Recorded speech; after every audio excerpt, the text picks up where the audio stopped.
This is episode 6 of the Chalk Dinosaur podcast, and today is going to be the first episode of many that I'm going to be labeling as PT with CD, and that stands for Production Techniques with Chalk Dinosaur, or Production Theory with Chalk Dinosaur.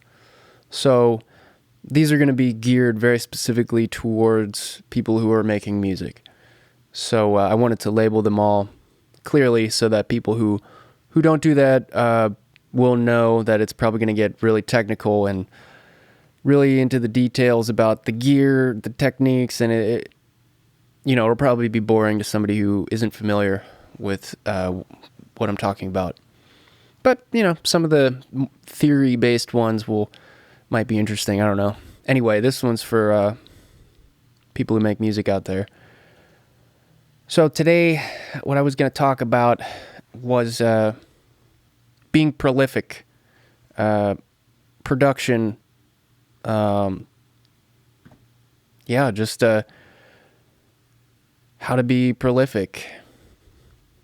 And when I talk about this stuff, bear in mind, I'm still 100% learning and trying to improve, and very much have a lot to learn in anything that I'm going to be talking about.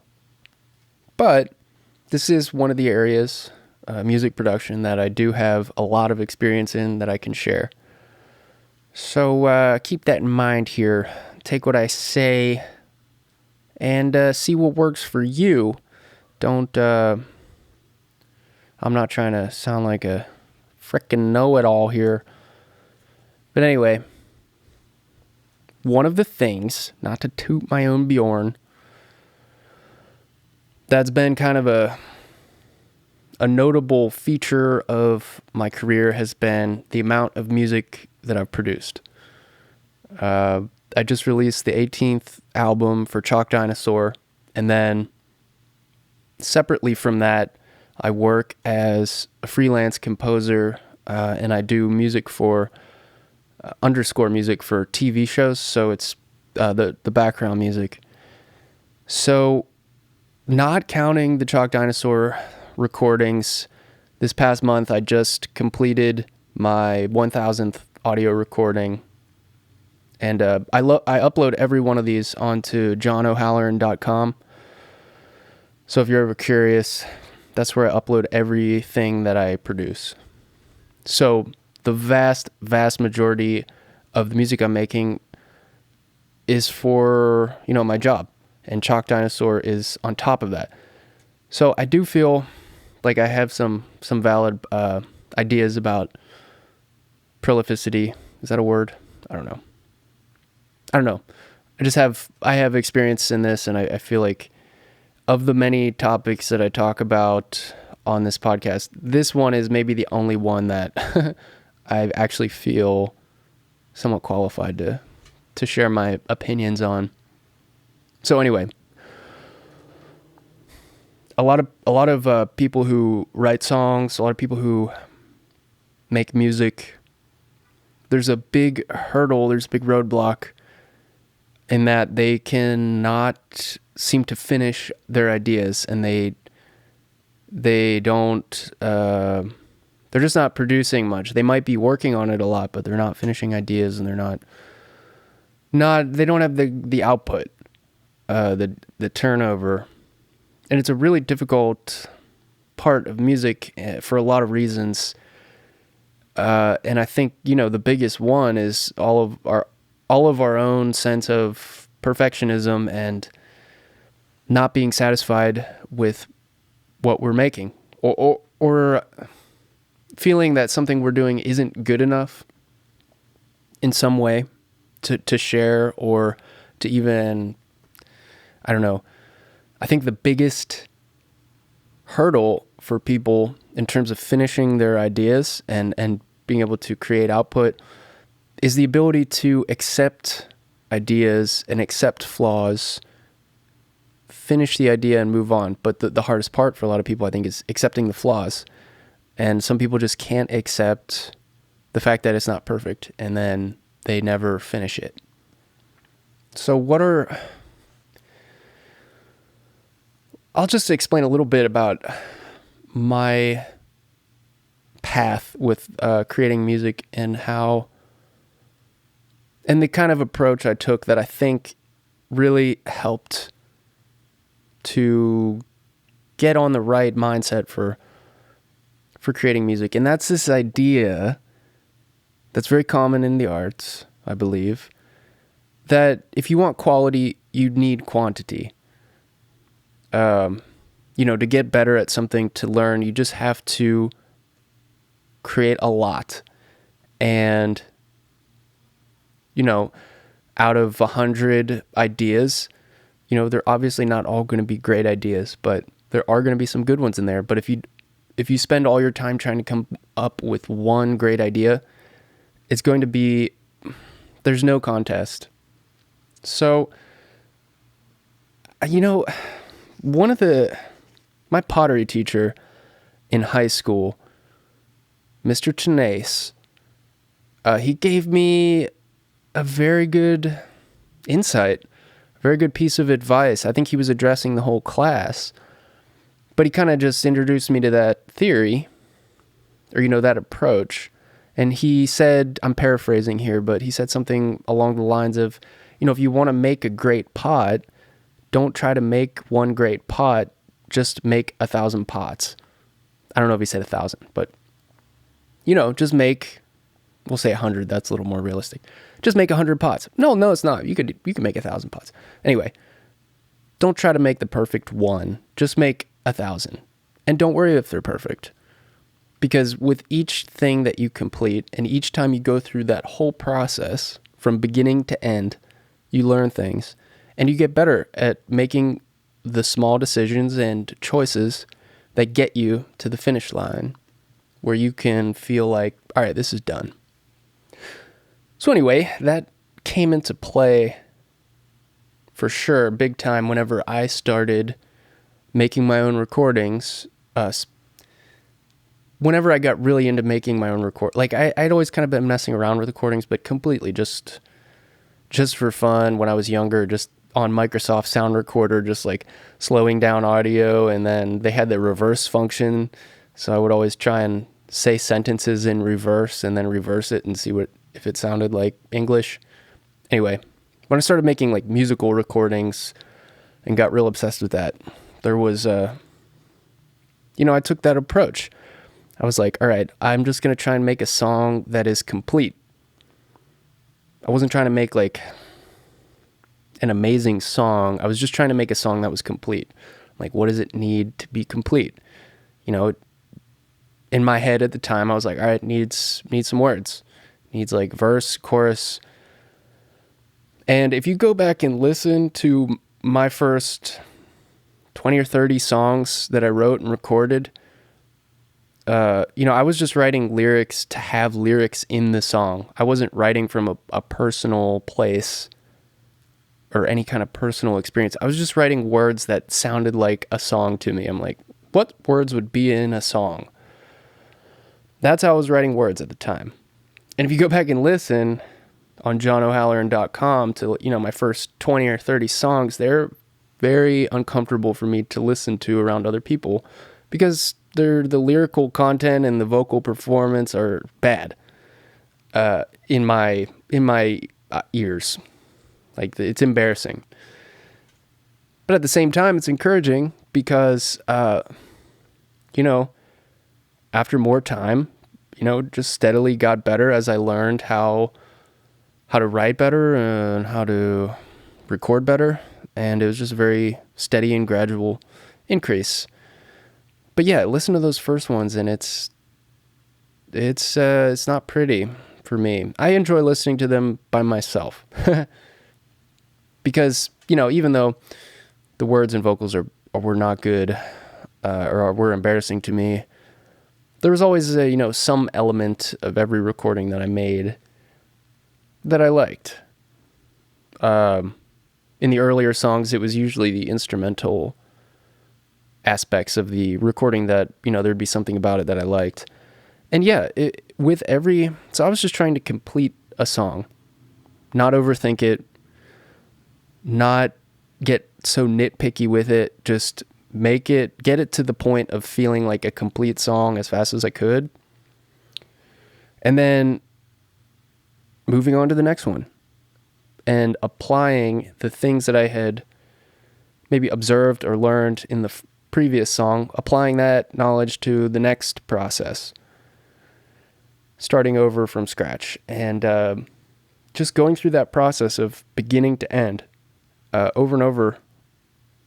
That's the key. And the key to being able to do that is being able to let go of the feeling that the song is not good enough. There's just no way around the output. You need the output to learn and to advance. And so, yeah, it was just very gradual. Every song, learned a little something that I could put towards the next song. And what I found was that the more you're doing this, or the more I was doing this, more ideas I was trying to come up with and finish, the more ideas I would get. So it was as if, spending time in that space kind of propagated more ideas and made that flow, that like creative channel, a lot more open. So that, at a certain point, it was not difficult to finish songs. And, it has gotten harder as I feel like I've improved because the standard is higher. But at the same time, I also feel like it's only harder because it's harder to fight off the perfectionism aspect and being able to let go of things that maybe aren't, perfect. Not that anything's perfect, but the actual formulation of the ideas is still pretty easy. And it comes from being in a place where you're trying to come up with ideas and you're trying to finish something. And the more you're there, the easier it'll be to get finish the ideas.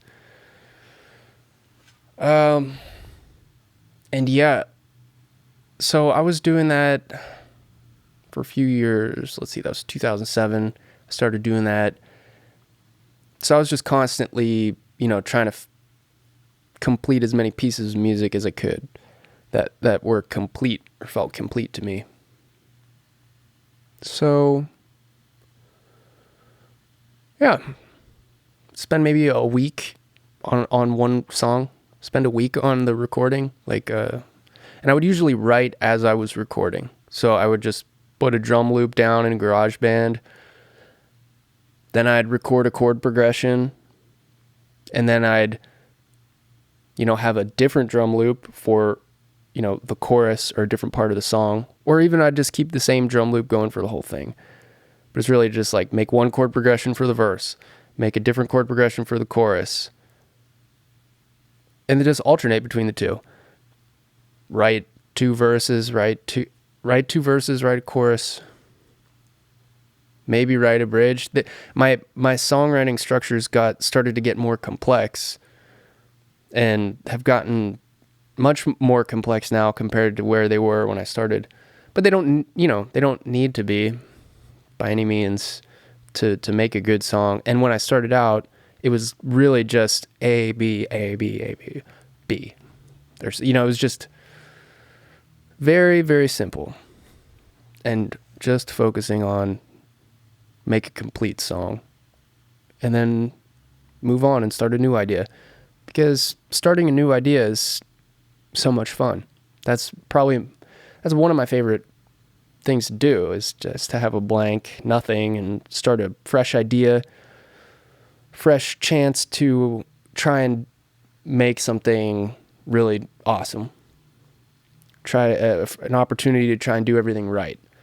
And there's always stuff that when you're done with the song, you're like, all right, that was good, but I wish, or, for the next song, I think I'm going to try and make something with a little more space in it, or make something, just any kind of observation about anything about the song.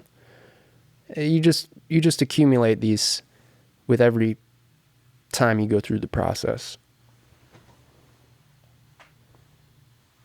Anyway, where was I going? In 2012, I started doing the TV music production, which really, really reinforced the quantity aspect of music for me. So, I'd be making music of all different styles, a lot of hip hop, a lot of top 40, like dance, and most of it's like hip hop EDM, and then I've done a lot of kind of retro modern, like chill wave, synth wave kind of stuff. Some R&B, a little bit of world music, some sound beds. Anyway, just a big variety of different stuff. And with that work, you can't spend too much time trying to find the perfect hi-hat sound, or if you get too lost in the details and become too indecisive and perfectionistic about it, it's going to take you way, way too long, and it's not going to be worth your time. The money is not going to equal the amount of time you're putting into it. And this line of work was actually really good for exercising, being able to let go of things and detach, because it wasn't going to be released as Chalk Dinosaur. It was just going to be background music on a reality TV show. So it was just naturally like, all right, I'm okay with this. This could probably be better, but it's done.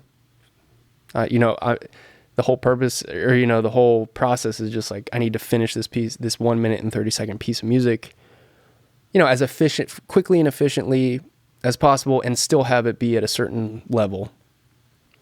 So definitely not being perfectionistic about it. So that's been a good exercise through the hundreds of pieces of music I've made for that purpose. They're not, I'm not personally attached to them, so I'm able to make them really quick. Sometimes up to three pieces in a day. And doing that, and the way some of those turn out when I'm just trying to blow through something and just get it done, some of those turn out really good and they sound really good. And that really just opened my eyes even more to, like, you're spending too much time deliberating on details that don't matter ultimately that much. And it's pretty amazing. And I find it's much, much harder for me to work that fast with Chalk Dinosaur stuff, because I do have personal attachment to it and a personal stake in it. But it's so interesting to see this, just that sometimes some really awesome stuff comes out in an hour and a half. And then I'll spend, a lot of time working on a song for Chalk Dinosaur. These days anyway. But anyway, I think it's really important if you're getting into music production, songwriting is the same way with words. Well, let me talk about that for a second, because I've written a lot of songs with words. Over the past few years, I've been doing more instrumental music, but I definitely have a lot of experience writing songs with words. All my songs used to be based around lyrics and vocals, and the same concept applied to that, which was just get it down and don't beat yourself up or worry about it being good enough. Just get the ideas down and then move on. And remember, if this helps me sometimes when I'm like, this idea, like I'm not totally happy with it. I think I could come up with something better. Just remember that you can go back at any time and rework these ideas. So just finish it. And if you are not satisfied and you come up with something better, go back and rework it.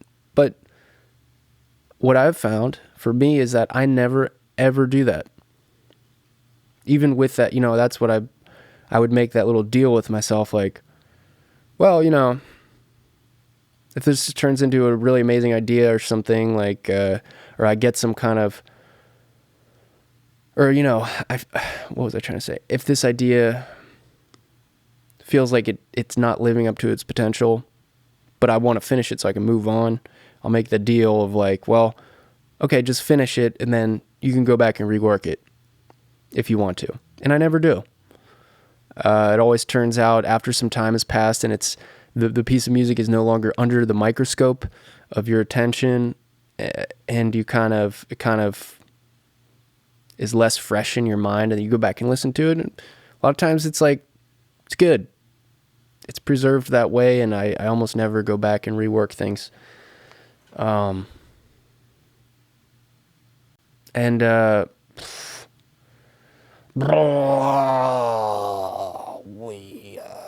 What was I gonna say? Sorry about that. That was a weird sound I made there. If you could see the video, I made a weird face too. Yeah, I never go back and rework these things. In fact, going back and reworking them has been more of a challenge than making them in the first place.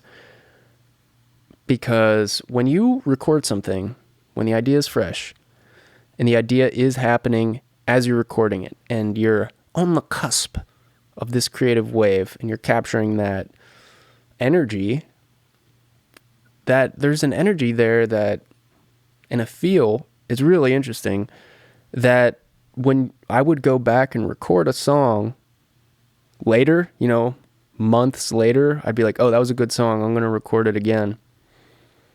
Or, I'm going to re-record it, quote, good this time, or like, quote, pro, or whatever.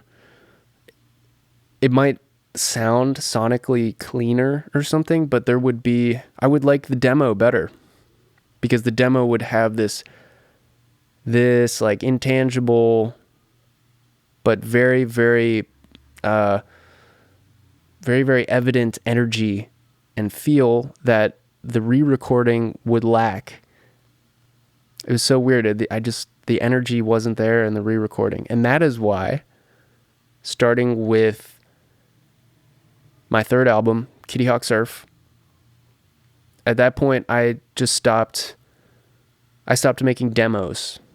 Because before, my process was write the song, get a recording down, that'll be the demo. Right? Because I didn't have really great studio or knowledge of mixing or stuff. So I was like, well, I'll record the demo. I'll get the idea down, and then I will re-record it better when I have more skill and better equipment. And what I found was that when I would do that, I invested in a nice microphone preamp, some better microphone, like I had more experience and was going to put more time into making a better recording, and it never came out as much as, like, the energy just was missing from the original recording, and it was really frustrating. So I just stopped making demos. So I just started recording directly to what would be the completed project or the completed recording. Because I just got too frustrated with trying to recreate something I'd already created and then not being able to do it. And I eventually, it was almost hard for me to believe that some of these demos I made that were maybe not technically recorded as well, or like on paper they shouldn't be as good, but I liked them more. And it took me a while to accept that, like, okay, these demos, I've been thinking them as demos, but these are good. These are fine. These are like releasable pieces of music. They're valid the way they are. And I released an album of these demos, songs that I was probably, back in 2009 or 10, I would have tried to re-record all of them. But I know better now that if I really like a recording, I don't try and redo it just for the sake of redoing it. But there's an album called Unreleased, and it features all these demos that I didn't really have any desire to rehash, because they all had the feeling of the time and the inspiration when they were recorded. And I know that if I tried to re-record them, it would be very time consuming, and I probably wouldn't be as happy with them as I am with the demos. So I released them, and you know what? I love that album. Another thing, Kitty Hawk Surf, that was the same way. And I kind of had an aha moment where I kind of realized, that if I was putting way too much stock mentally into into the technical aspect of how something was recorded. So this is an example, Kitty Hawk Surf. It's an album that I recorded with the exception of one song. The other 4 songs were recorded with entirely one microphone. It was a $20 microphone from Radio Shack that had an 1/8" jack on the end of it. It wasn't even like an XLR microphone. It would plug directly into my computer. It was just one microphone I would hang it from the ceiling over the drum set to record the drums, and I'd just put it in front of the amps to record the bass and drums, and then I'd throw a multi-band compressor on all of those tracks in GarageBand, because the output of the microphone was so low. I had to bring the output up, and I ended up really liking those recordings. It sounded like they sound like they were recorded on tape or something. And so I was probably a little bit torn about, well, I should re-record these because I have better means to do it now. But I didn't. I liked the way they sounded. It made them sound like more vintage or something. And they had character. So I just released it like that. But, earlier on, I had this belief that, like, gear was magical, and this wasn't a legitimate recording if I didn't record it on like good gear or something, or like there's no way that this could be a viable recording if I didn't record it with if I didn't record it with top-notch gear. And a lot of the recordings on the album Unreleased that I was talking about earlier, a lot of those songs were recorded with the same method, with one microphone, the $20 microphone from Radio Shack that plugged directly into my computer, didn't even have an interface. And some of those are like some of my favorite recordings, and it's the character of them. And if I re-recorded them all clean with my expensive gear now, it would just not be the same, and I would probably still prefer the original that was recorded with $20 piece of equipment. So if you like the way something sounds, don't doubt it just because it wasn't recorded with something good, technically good. And this could be the topic of a whole nother podcast, and it's this gear fallacy where people, have this thing in their mind where they think, I can't make something professional quality with the gear I have, or without this really expensive piece of gear, or without this really expensive instrument, or something like that. And the longer I make music, the more I realize that that's just not true. It's really, it just comes down to your ideas and your ability to work with what you have. With a computer. Okay, if you have a computer, even if you don't have a computer, but if you have a computer and a microphone and a way to get the sound from the microphone into the computer, you can make a professional recording. You can make a number one hit.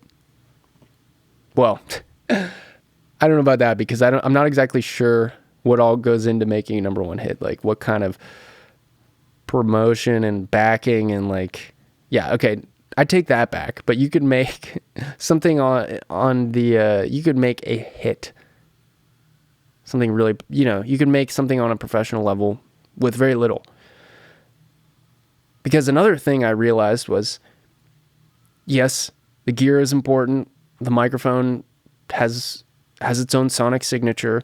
The microphone preamp has its own signature, and like those things really help a lot, especially if you're doing vocal things. If you have a good microphone and a good microphone preamp, or like a microphone preamp that has a interesting character to it, that's going to help. But you don't need it. You really don't need it, because so much of the sound shaping comes in the mixing phase, which is something I didn't realize for a long time. And I thought mixing was simply just balancing the volumes of all the different instruments and tracks, but it is way, way more than that. And it took me a long time to realize that the mixing is what is responsible for so much of how something sounds. It's not the gear they use to record it, it's the mixing. So if you don't know that already, listen to that one more time. It's not the gear that you use to record the instruments and the song. It's the way you mix it. That's what's going to give you the end result of something sounding great or something sounding like bad. Like something that sounds really polished and professional. It's the mixing. It's not the gear they're using. And I did not understand that. I thought I needed, a bunch of really expensive outboard gear or I had to go to a studio with a Neve desk or something. And that stuff is going to help a lot, but it's way overvalued. And people sometimes start to believe that they can't do something because they don't have access to that, but that's not true. If you can have a clean recording, okay? If you can just get clean audio into your computer, clean as in, no noise, like no clipping, like something you could do for like $200. You have everything you need. I'll probably do another episode and get more into other tools like on the computer to use, like the same kind of principle. I don't know. All these tools, they're all so incrementally helpful. When I was younger, I thought, I was looking for magical pieces of gear that were going to make my stuff sound professional. And what I found was that every little, I got a microphone preamp. That was like the first major recording purchase I bought. It was a PreSonus ADL 600 tube microphone preamplifier. It's 2 channels. So I was like, all right, now I'm going to sound professional. And while the recordings did sound cleaner, or not cleaner, more present, there was definitely an improvement. It wasn't like a magical, now everything sounds amazing. It was just a small increment. And every one of these little small increments adds up to the final sound. And I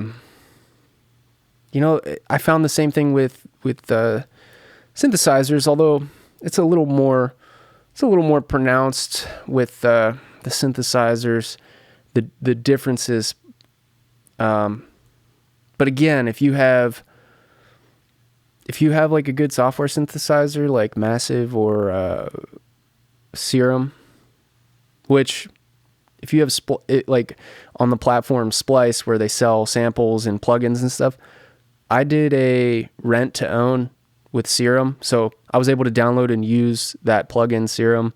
And then I paid like $10 a month or something until I had paid off that plugin, and now I own it. That's great. I love that. That's like,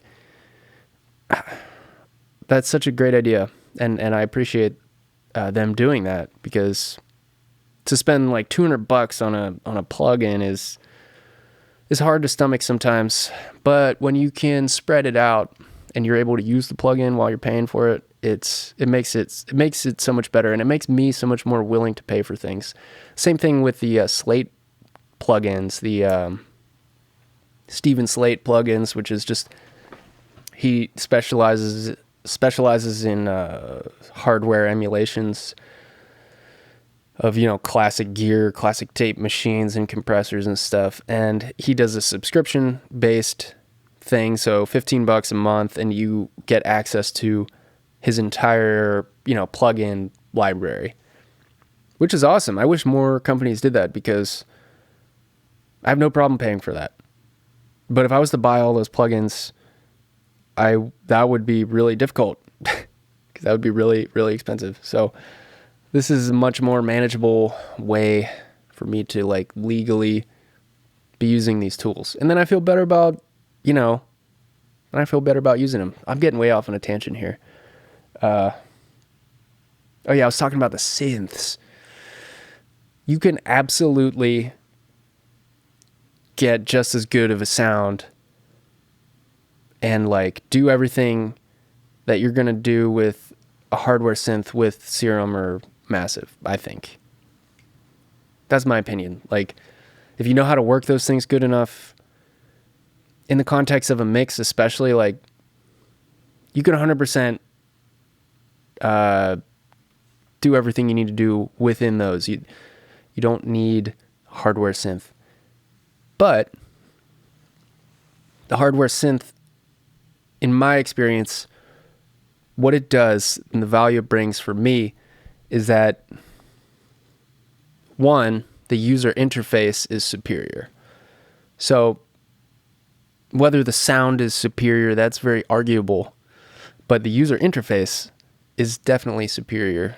Being able to adjust the sound with your hands, having everything out right in front of you in the physical world, and having that immediate feedback of, changing a slider or a knob or flipping a switch or something, and hearing what it does, that is very, very helpful.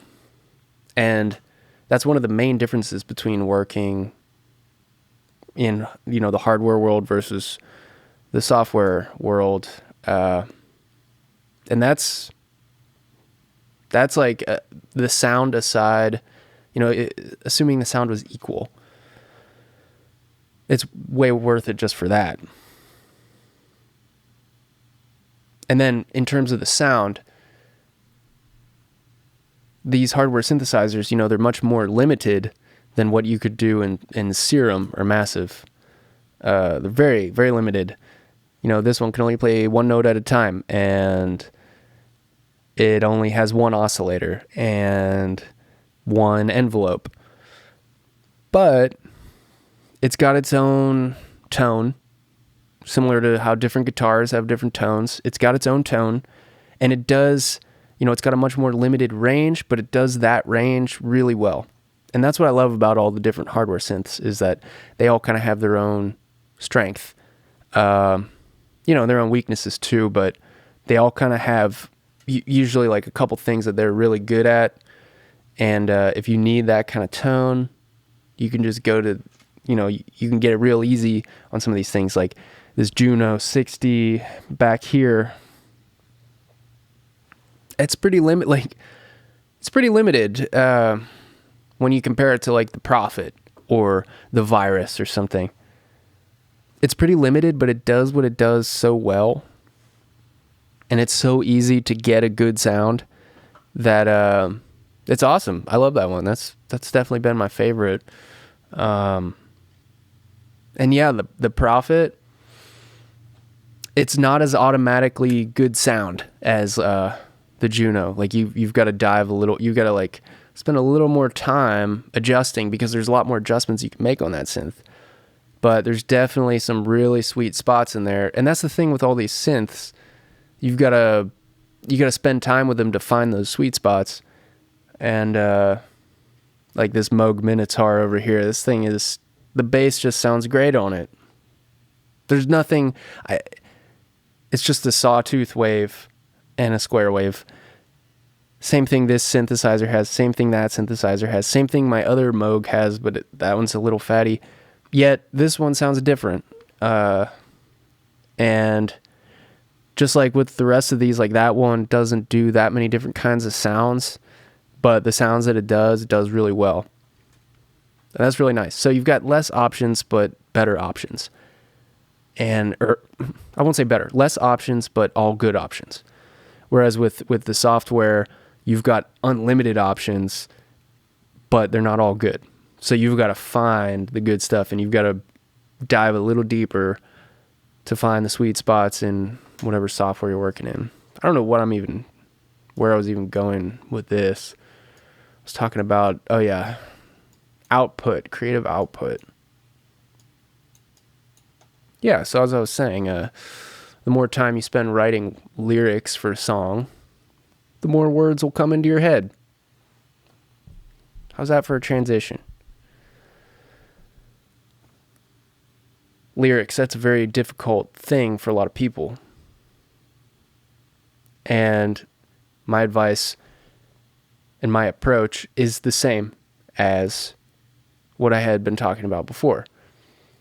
If you want to write more lyrics, make a little deal with yourself, take the pressure off yourself to make something extraordinary, and just instead put your focus on just make a complete idea. So take your, just try and write a couple verses that rhyme, that have cadence that fits into a song or something, or has a rhythm, and just try to just like rattle off verses and just try to think of verses that, rhyme, and don't worry at all about how good they are. That's the hardest part. But what you'll find is that the more you do that, the more easily the ideas will come, and then you will have good ideas, or ideas that you like. But you've got to get that wheel turning, and to do that, you've got to take the pressure away of making something really good. You really just have to put that aside and just do it, and not worry about if it's good or bad. Because if you do that, you will come up with good stuff. But just finish it and put yourself in the creative space where you're trying to mine those ideas, where you're trying to open up your mind and like access those ideas. And the more you're in that place, the more ideas are going to come to you. And this happens all the time. I've noticed it a lot, actually, when I'll like have a little, I'll like think of something like for the purpose of being funny. Like I'll like start like a joke idea, and so many times it like it ends up turning into a really good idea, or like I won't say really good idea, but like an idea that I really like. Something that starts out as a joke can turn into something actually that I really like. And I think a lot of that has to do with there being no pressure. When you're making something to be a joke and you're not making something to try and make something amazing, or like you don't have that pressure on yourself, then the idea flows a lot easier. So that's what you got to do. Take the pressure off. Don't worry about if it's good or bad. Make something as a joke. That, if you are really having a hard time getting the gears turning, literally just write anything for the song. Just make a complete idea and then do it again. What's a complete idea? Well, that's kind of, up to you to decide. What would a complete idea be? Well, on a minimum, if I'm trying to write a song, I'd probably say it has to have a verse. It's got to have a chorus. Then it's got to have a second verse. Then you could even do less than that. But so if you wrote 2 verses and a chorus, you could make a complete song. So focus on doing that and finish that without, who cares if it's bad, with that mentality. Just do it and then do it again. And I think what you'll find is that it'll get easier and you'll have a greater access, or you'll have like a wider, greater access to good ideas. The good ideas will come to you a lot easier. Where did I hear this? I heard somebody make an analogy about this that was pretty interesting, but also very accurate. The topic was, spending time in the creative space to be there to receive good ideas. So if you're a writer, that means sitting down and writing and just doing that, even if you don't feel inspired, and sitting down and doing that, putting yourself in the space to capture good ideas. And it's very important that, you do that even when you don't feel inspired, because a lot of times it'll find you when you're in that space. But if you're not in the space, it won't find you.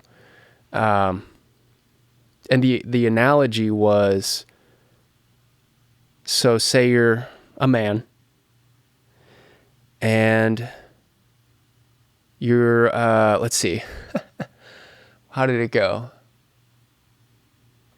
Okay. So we'll call creativity, some people refer to it as the muse or something like that. Okay. You're waiting for the muse to find you and give you a good idea. So the analogy was something like, if you're a man, you picture the muse, a good idea, as a woman that, you're interested in. Okay? And then imagine a bar as the creative space. The bar as in, the creative space as in writing or trying to write a song or something. And then that woman, the muse, is going to be going to the bar at some point over the next week, but you don't know when. So the only way that you're going to catch her when she's there is if you are there. And you have to be there every day because you don't know when she's going to be there. And then when she does get there, if you're there, you'll see her and then you can meet her and then you can take her out for frozen bean treats. So I explained that very, very poorly, but maybe you'll understand. You've got to be there to receive the idea. You got to be there when the idea shows up. And if you're not, then it'll come and go and you'll never capture it. Anyway, that little analogy, I forget who said that, but that made a lot of sense to me. I was like, yeah, you're right. Who doesn't like frozen bean treats?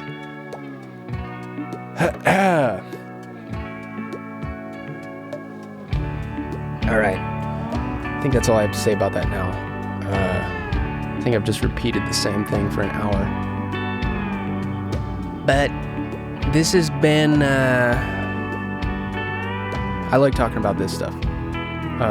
Because I actually feel like it's actually something I have experience with. So anyway, this has been PT with CD. I hope you've enjoyed the episode. And I hope you enjoy the rest of your day. And I hope that, I just started saying I hope that, but I didn't have a conclusion. I just started saying that and with no idea where I was going with it. I was going to try and just figure it out as I went. And I do that too much when I'm talking to people, I think. I start saying something, maybe because I'm uncomfortable with the silence or something like that. I just start saying something without a plan, and then sometimes it's a complete dead end. I'm just like, and then I'm like trying to find something to say quick enough, but it doesn't always happen. And that's what just happened right there. Because I don't know how to end this podcast. I also have a hard time beginning these because I don't know how to do it. But you know what? This ties into what we were talking about today, okay? Repetition. Quantity is going to create quality here, okay? So I just keep doing this. I'm sure I'm going to get more comfortable beginning and ending these podcasts. So let me try again. Hope you've enjoyed the episode. Hope you have a great week. I'll see you later.